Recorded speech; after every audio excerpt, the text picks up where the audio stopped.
My name is Jose Vargas, and I am on a mission to help you create breakthroughs in your personal and professional life so that you can grow and lead your life with excellence.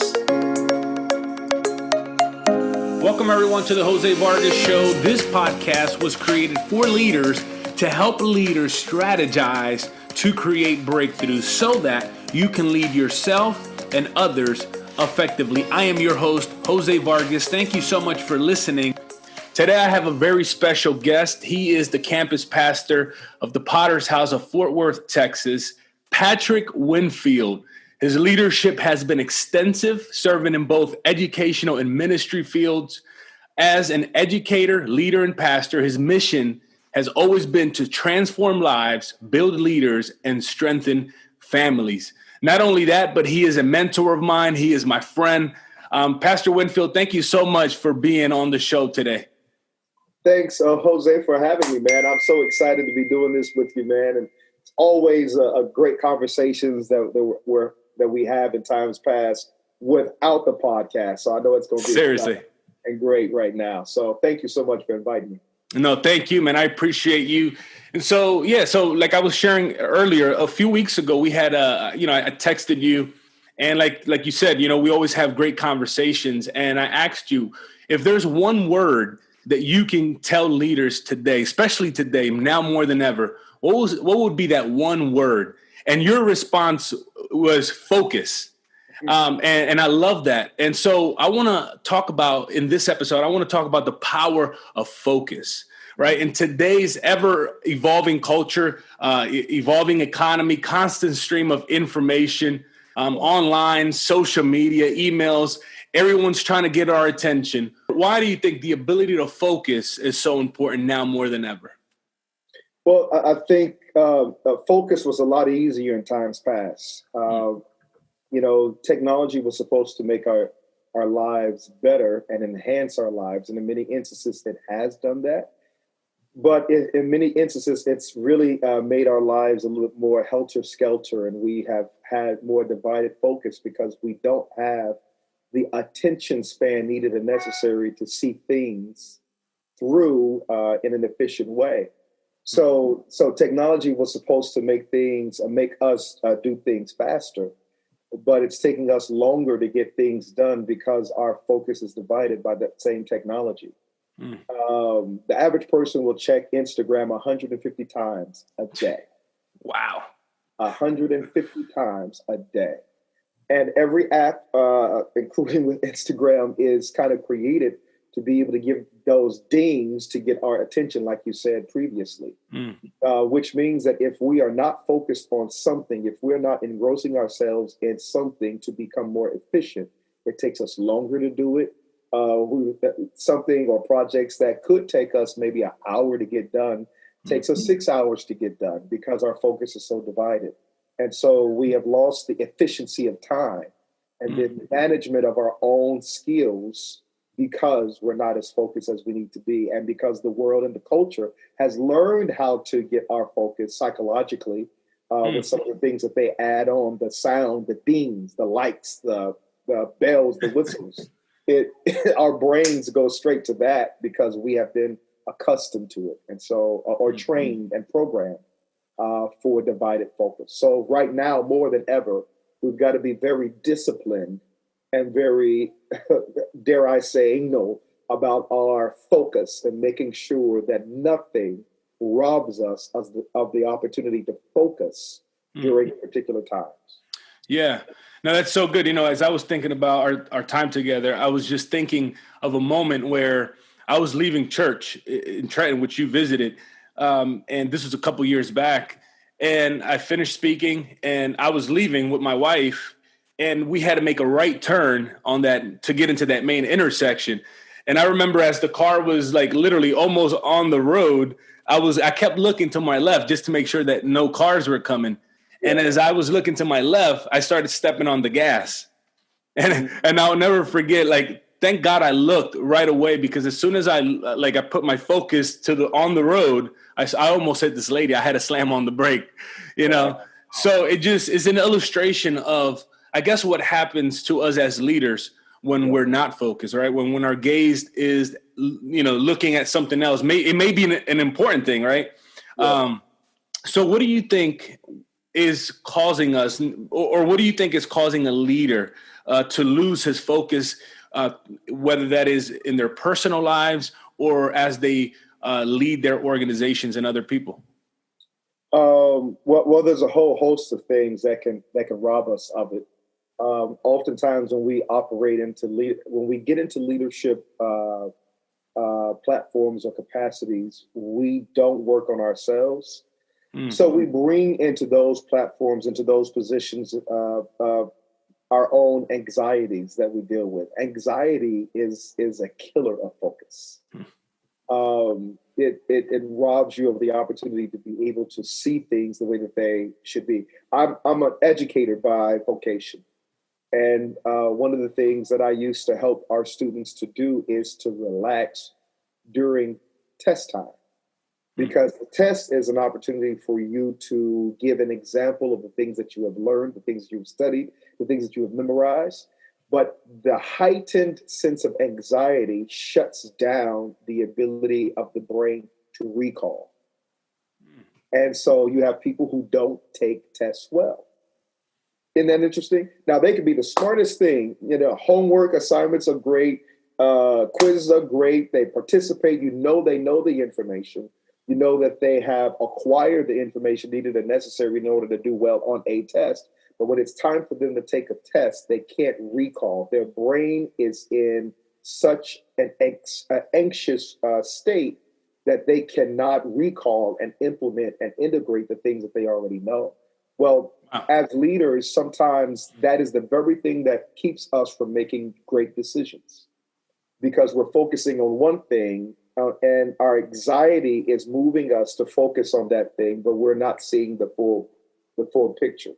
And as a result, we make bad decisions, almost knee-jerk decisions, because we're not focused enough on the totality of that decision and its impact that we can't recall and we can't understand and we can't see the full picture and spectrum. And so it hinders us from being good leaders and making good decisions in our prospective positions. So do you believe that if you're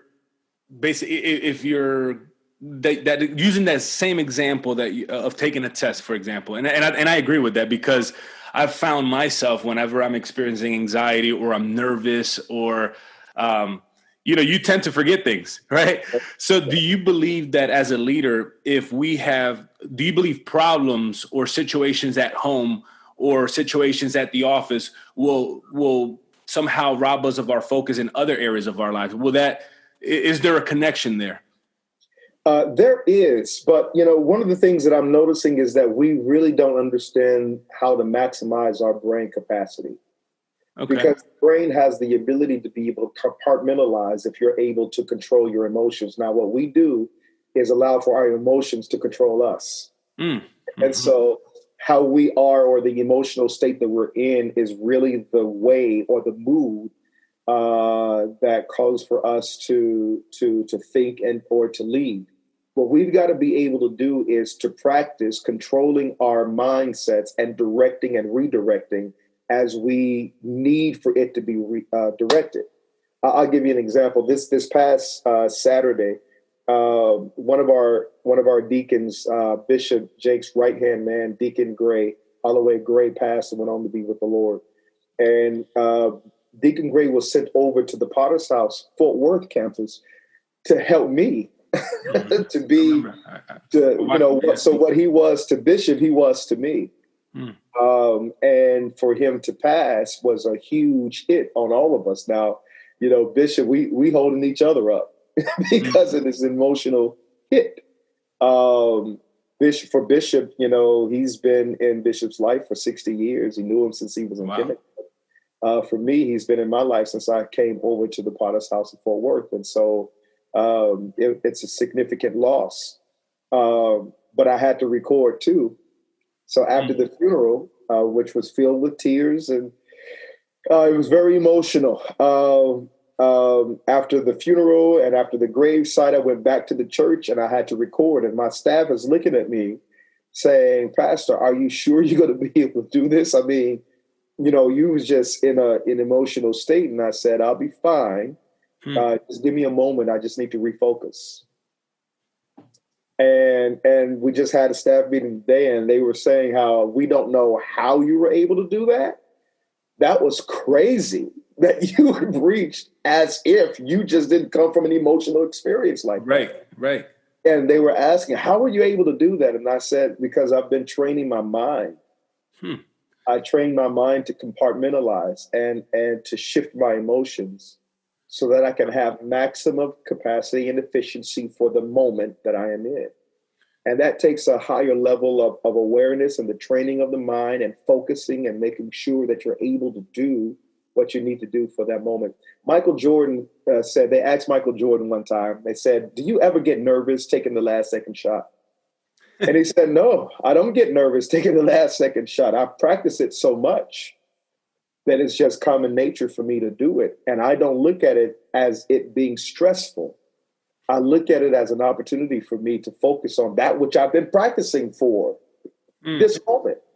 And so, people don't practice for the moment of shifting their emotions to be exact in that moment. And as a result, we're not as efficient as we could be, especially when we need to be. Yeah.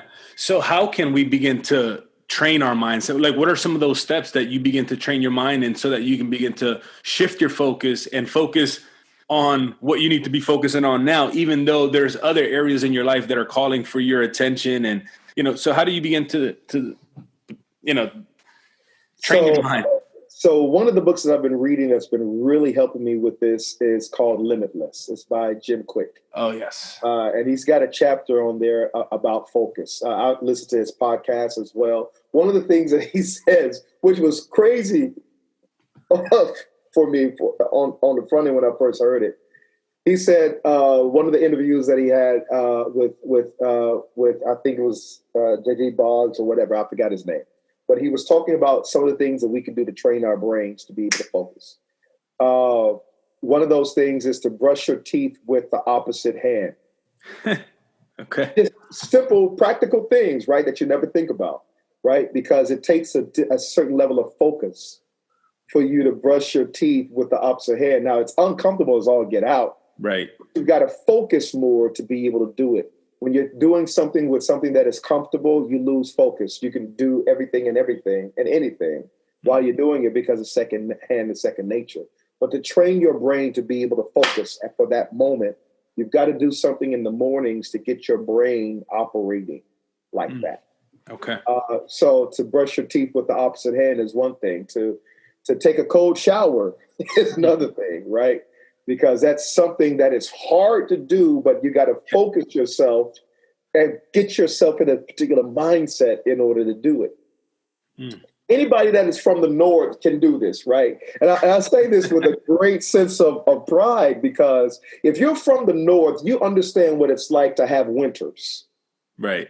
Okay. And when the winter is coming, you've got to focus. You've got to say, all right, it's coming. There's nothing you can do about it. So let's focus on what we need to do in order for us to go throughout this winter. We just had a winter storm a couple of weeks ago here in Texas. And I mean, dear Lord, people were not able to function because it was something that they've never experienced before.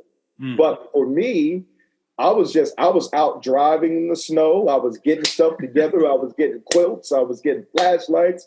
I was getting some heat so I could put in my gas line, make sure my gas line don't freeze. I went right back to that survival mindset that I had that the North taught me, right? Living and being from Chicago. So there are things that we can do every day to make sure that we're focusing.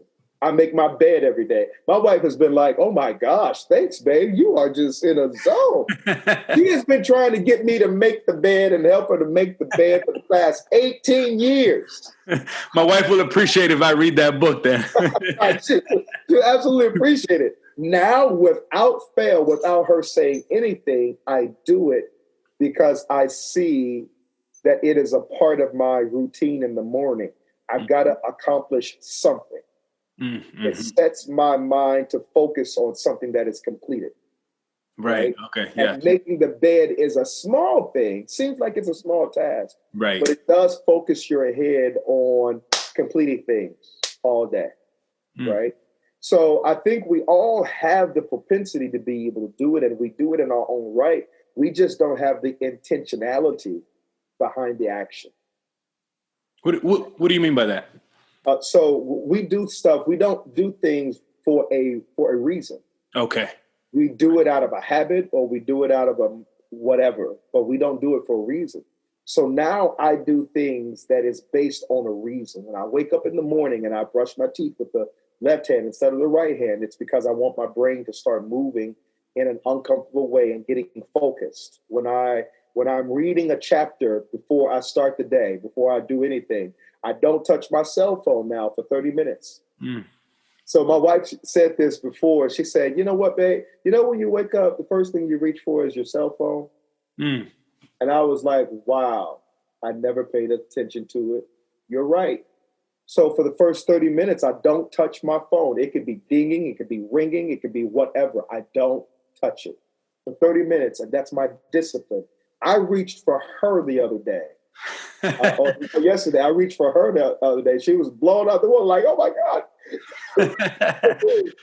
I mean, just being intentional. That's what I was getting ready to say. You know, how the ability to focus is being intentional. You know, and something that you just said, you reach for her. So not only being intentional, but redirecting your focus. Right. You know, I know for me, when I wake up in the morning, I have like a certain routine that I do, right? One of the things that I do, as soon as I wake up, I never hit the snooze button. My wife, she'll hit the snooze button, right? So I just get up, I sit down and like on the side of my bed, and I have water, like a water bottle that I always chug, you know, as soon as I wake up. And then I sit there, and then I do the things that the other part of my routine. But again, it takes intentionality. And if I'm working with someone, I've noticed a trend, and this trend is they hire me to help them, right, to accomplish a goal or a specific thing, and you see how their lack of focus, right? They want to jump from one project to the next project to the next project. Why do you think that is? We have been trained to operate like our computers. Right? So we have all these pages opened up. And nothing. That sounds about right. Right. Yeah. All the pages are opened up, and they're not closed. They're minimized, maximize and minimize, maximize and minimize. Right. That's how we do our whole life, and we've been trained to do that. Without us knowing that we have been trained to do it. But it does not maximize your focus or your attention or your skills or your smarts or your intelligence. It divides it. Because we have all these things that are not finished. Okay. Right? And things that are unfinished can steal our focus, even a piece of our focus, because it's not finished. So we've got to retrain ourselves, even though culture and the social media culture is teaching us how to think differently, because there's no such thing as multitasking. Mm-hmm. You minimize and you maximize accordingly, right? Absolutely. So instead of us having it up there, we've got to delete it. Okay. Or complete it. And deletion is predicated upon completion. Okay. Deletion is predicated upon completion. You feel better when you check the box. Boom. That's so good. Yeah, it's true. Right? It's completed. Yeah. Right? Therefore, it's deleted. Therefore, I've got more space in my head for the next thing. And that's how we've got to kind of focus and discipline ourselves to be able to operate in our day-to-day life and our day-to-day routine, whatever it is. So what's the intentionality before you go to bed? What do you intend to do when you wake up in the morning? Maybe you need to write out a list. Maybe you need to get that. Maybe if it's not in your head, because I do things in my head. I was telling my sons the other day, they were like, so Dad, so when you were younger, what was your superpower? I said, I had a great memory. Mm. And it was like, really? I was like, my memory was off the charts. I could still recite to you 63 prepositions that I learned in fifth grade. Wow. Still recite to you the definition of a noun, of a pronoun, of an adjective, of an adverb, of a preposition, of a conjunction. I could still tell you the different conjunctions, the 8 parts of pronouns, the 8 parts of speech and all that stuff. It's in my head, memorized, okay? Because we all have the ability to memorize if we work on that part of our brain. But because of technology, we suffer from digital dementia. Wow. Digital dementia just simply says that you forget a whole lot more because you don't have to remember it anymore because your cell phone knows it. Right. When I was 8 years old, I had 5 numbers that I memorized that were very important to me. I had my aunts and my uncles' numbers, my number, my grandmother's number. If an emergency happened, I had to memorize it. Right? We can't say how many numbers we have memorized right now. We barely have our own number memorized. That's right. Right now. If you ask me what my son's number, I've got to go back and redo certain things so that I can work on that part of my brain that having this technological prowess has forced me to become forgetful. And that's a focus too. So everybody has got something that they need to or they can focus on right now as a leader, some level of proficiency. If it's communication, you can focus on being a better communicator. You can only communicate with the words that you know. So how many words are you memorizing? How many words are you memorizing? There are 2 words that I focused on today, mitigate and mollify. They're both synonyms, but they mean the same thing. It means to diminish or to limit something. So there are 3 words now that I have for limiting. Either I can ameliorate it, or I can mitigate it, or I can mollify it. Look at that. 3 words that I've now used to be able to convey something. And I can do that because I've memorized that, and that's something that I've worked on. I've practiced it. And so here's one. Meditation. It's a practice. Meditation is the refocusing of your emotions, of your thoughts, of your physical energy in a particular day. So when we're meditating, even after we read the word or pray or whatever, what is the meditations of our hearts? The Bible is very clear. Lord, let the words of my mouth and the meditation of my heart be acceptable unto you, oh God, my strength and my redeemer. Well, the words of my mouth is one thing. The meditation of my heart is something totally different. If I can get the words of my mouth and the meditation of my heart to be in line and in sync, but there are certain things, because of my focus, because of that level of focus, things start coming to me. And I don't have to chase it. It chases me. Wow. That's what focus does. Remember when you were driving, and to your example, you were looking at the right side, but then you when you quickly went to this woman, you stopped. Right? I would venture to say that it is not necessarily that moment that brought you to be able to stop or to look. I would venture to say that there's something that happened in church that day that had you in such a focus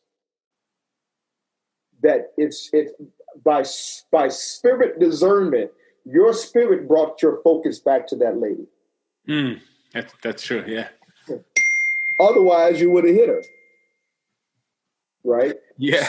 So it was an opportunity for bam. It was like your focus came back to that lady because your spirit was already at a place of saving lives. That's good. Wow.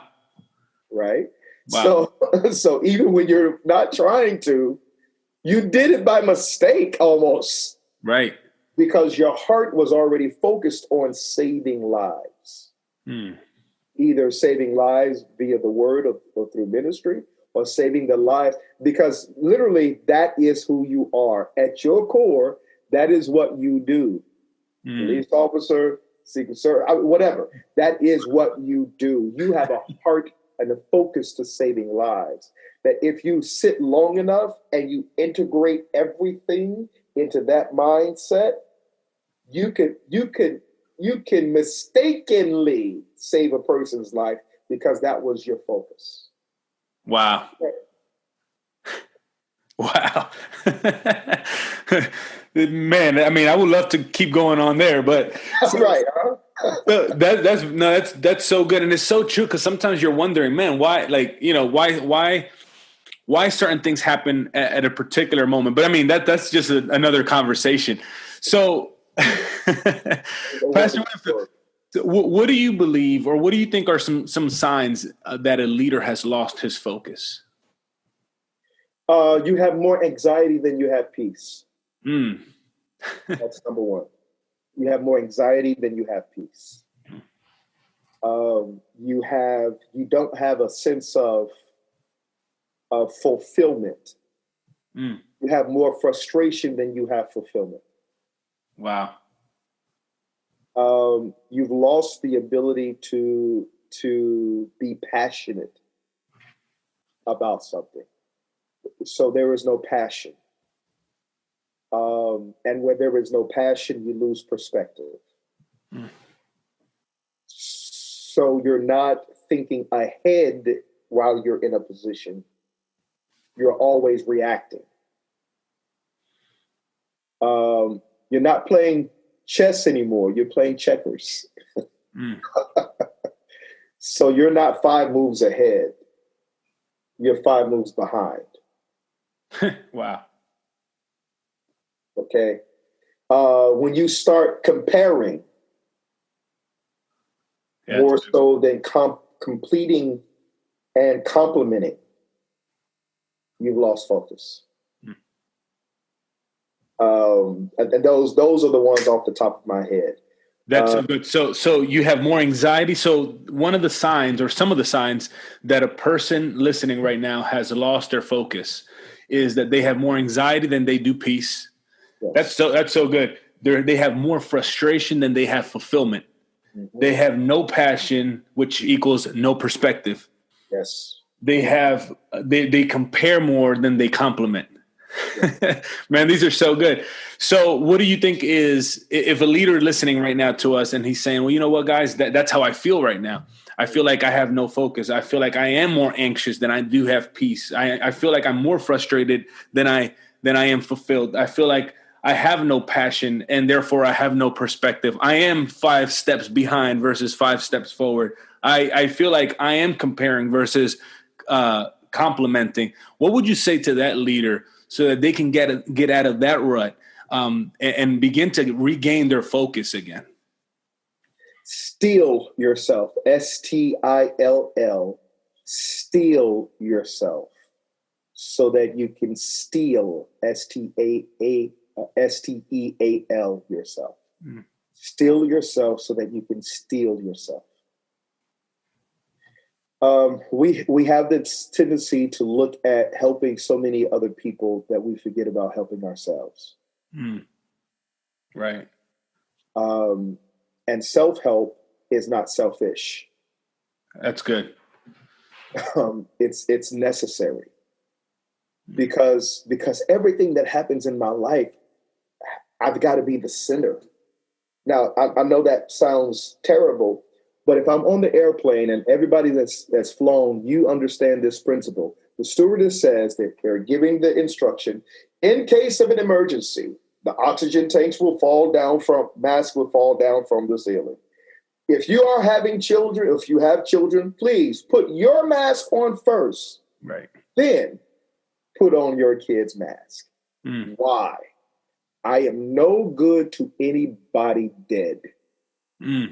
Yes. Okay. So at some level, I've got to focus on me so that I can help you.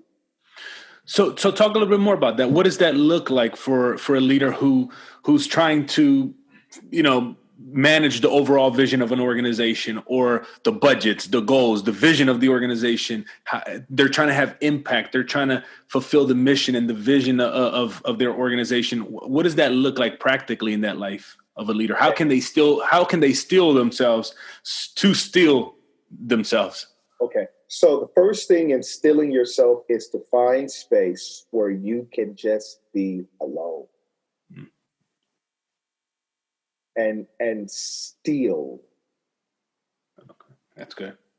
Still, steal. Because when things start standing still, then things starts becoming more settled. Mm. Okay. And that's where you've got to go from the internal to the external. You'll never be able to steal the external until you're able to steal the internal. Jesus is able to get to the helm of the ship and say, "Peace, be still," because he was at peace. He was sleeping. That's right. Okay. So he can call peace in chaos because there's peace within. Mm. Right. So you've got to be able to, and whatever that is, that could be, sometimes I go by the lake so I can steal myself. Yeah. If I can't get to the lake, I have this YouTube set in my phone in my office right now on the television that I go to YouTube, and it has different nature, landscapes that comes at you, and it switches because I'm a nature kind of person. Nature steals me. Yeah. I feel peace around nature and water and, birds. It steals me. Something peaceful about it. So I've created moments that I can go there and just steal. Okay.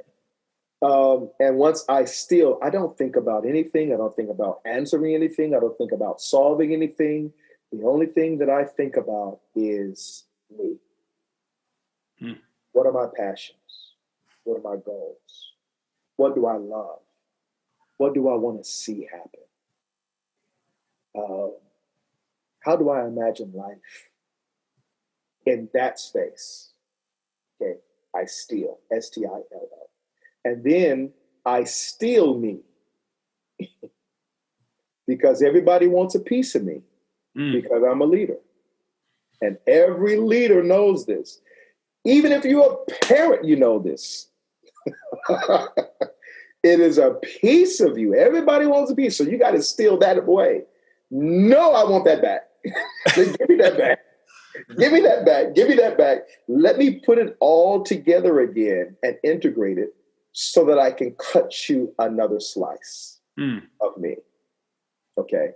And so now I'm able to serve you a better slice of me because I have stealed me away. I've integrated all of me. So I know which slice to give you versus giving you a frustrated slice. I give you a better slice because this is something that you're not taking anymore.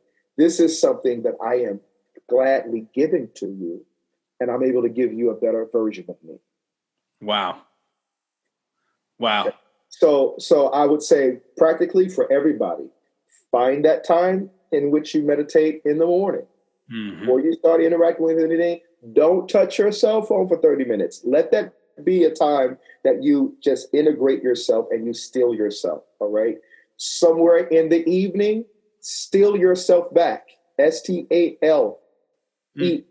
Steal yourself back because you have given yourself out to everything and everybody that wanted you. So before you go to bed, steal yourself back. I'll take that back. Take that back. Give me back my mind. Give me back my thought. Give me back my time. Let me reintegrate me so that I can go to sleep and be at peace. Because sleep refocuses you. That's so true. Okay. Sleep refocuses. And even for some people, if you need to take a nap, a 20-minute power nap or 30-minute power nap or whatever, do what you need to do so that you can refocus yourself because you're no good to anybody if you don't have complete intentional focus. That's good. No, and that's so true. I oftentimes, and just to wrap up here, so steal yourself so that you can steal yourself. I love that. And one of the practical ways that they can do that is to be alone. And that's so true. And even stealing yourself at night again. And recently I had to do that because I didn't use those same exact words, but you have so many things that you need to accomplish, so many things that you want to do. And I was finding myself that I couldn't sleep, and but all of a sudden, right before bed, I mean, and if you're listening and if you're a believer, if you're a Christian, then you understand what I'm saying. But if you're not, even if you're not, you can still practice this. But I literally right before bed, I just lift up my hands and I said, I give you everything, you know, and for me, it's God, you know, I give him everything. And I was able to sleep like a baby, you know, but yeah. And so that is awesome. So what thing to that? Yeah, absolutely. That at the end of the day, practice gratitude. When you're stealing yourself, your gratitude, you're thankful. Yes. See, whatever has happened that day, you got to the end of the day. Whatever you did not do, you're thankful. You're thankful that at least you had the opportunity to know that. Yeah. Right? Yeah. Whatever you were able to accomplish, you're thankful that you were able to accomplish it. I had a moment, very quickly, on Sunday. It was Sunday and we were watching, the whole family was over. My son was over, my grandson was over, and we were just sitting and laughing. We were watching the All-Star game, and I was just sitting there and I said, this is peace. This is peace. The laughter, the love, it was just great. It was a great moment, right? And I was grateful. Now, are my sons doing everything that I want them to do? No, not at all. Is my oldest boy where I want him to be? No, not at all. I could either harp on the fact that I got a grandson, or I could just love on my grandson and be grateful for the fact that he is in our lives. Right. I choose to do the latter. That is the kind of gratefulness. Gratefulness will take away all of the gray. That's so good. Yeah. And will cause for you to land on the side of peace, because you stop fighting with the moment and you're more grateful than the moment than you are resentful about the moment. Wow. And in some ways that sounds like you're also showing grace to yourself as a leader. Yes, absolutely. Absolutely. Yeah. Absolutely. Wow. Which is very important. You got to, because there is no leader. I was telling a parishioner the other day, I said, there is no leader in the Bible that was perfect. If you can find them, please point them out to me. The only person that was perfect was Jesus. I am not Jesus. My striving is to be Christ-like. Right. So I'm excited for progress, not perfection. Right. That's good. That's a good reminder. Wow. So Pastor Winfield, thank you so much for your time. Where can people find you and connect with you? They can find me on Instagram. They can follow me at P Winfield II. That's P Winfield the second, but everything is lowercase, so it's II. P Winfield, WINFIELD II on Instagram. Follow me, or on Twitter at Pastor P Winfield. That's on Twitter, or Facebook, Patrick E Winfield the second. Either way, find me, locate me, or you can go to our website at Potter's House of Fort Worth at tphfw.org and find out everything that we're doing. If you're in the DFW area, we've got some great things happening in our city. Awesome. Well, thank you so much, Pastor Winfield. I really appreciate you taking the time and helping us to regain our focus again. It's a pleasure. Thank you for having me. And I honor you, and I'm so proud of you, man. Thank you. Thank you, man. I appreciate that. Listen, if you enjoyed that episode, I want you to share it right now. Share it on your social media. Share it with other leaders. Share it with people in your life. But please share it. Listen, it takes time and it takes work. But together we can become a leader worth following. You don't have to remain stuck. You don't have to put up a front. But you can take actionable, practical steps to get breakthroughs and not just accept your life, but lead your life towards excellence and towards impact. Because isn't that what we want? We want to have impact in this world, and we want to impact the people in our lives. I want to thank you for joining me again. Please share it on social media. That's how we keep the message going, and I'll see you soon.